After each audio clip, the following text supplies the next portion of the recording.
Hello everyone, Sumita Das চ্যানেলে আপনাদেরকে স্বাগত জানাই।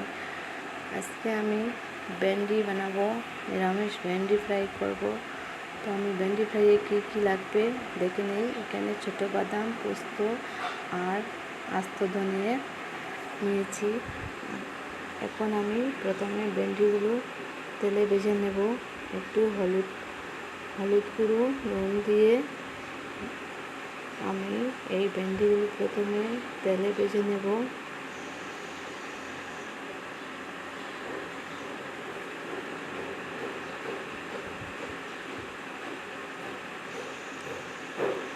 দিয়ে দিলাম নুন, দিয়ে একটুখানি ভেজে নেড়ে এখন নামিয়ে নেব।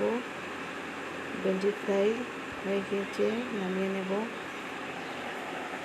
রান্নাটা পুরোভাবে হয়নি এখানে। প্রথমে ভেন্ডিগুলো ফ্রাই করে নিয়েছি।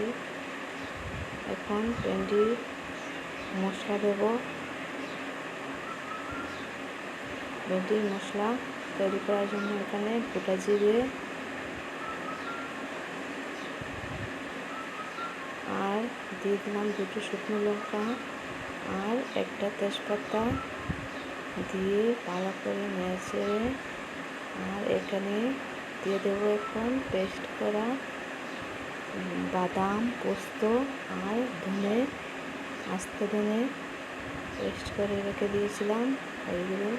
এখন দিয়ে দিলাম হলুদ গুঁড়ো, দিলাম লঙ্কা গুঁড়ো, জিরে গুঁড়ো দিয়ে ভালোভাবে মিক্স করে নেব।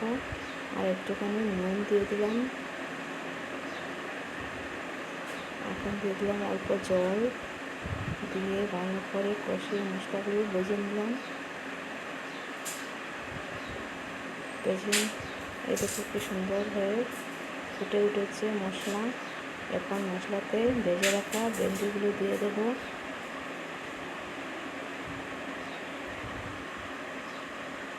একটুখানি নেড়ে ভালোভাবে ভেন্ডিগুলো ভেজে নেব। একটু ঢাকা দিয়ে ঢেকে রেখে দিয়েছি ভালোভাবে সেদ্ধ হওয়ার জন্য। এই দেখো আমার ভেন্ডি ফ্রাই হয়ে গেছে। বাদাম পোস্ত দিয়ে ভেন্ডি ফ্রাই করলাম। আপনাদের যদি ভালো লাগে লাইক, শেয়ার, কমেন্ট করে দেবেন।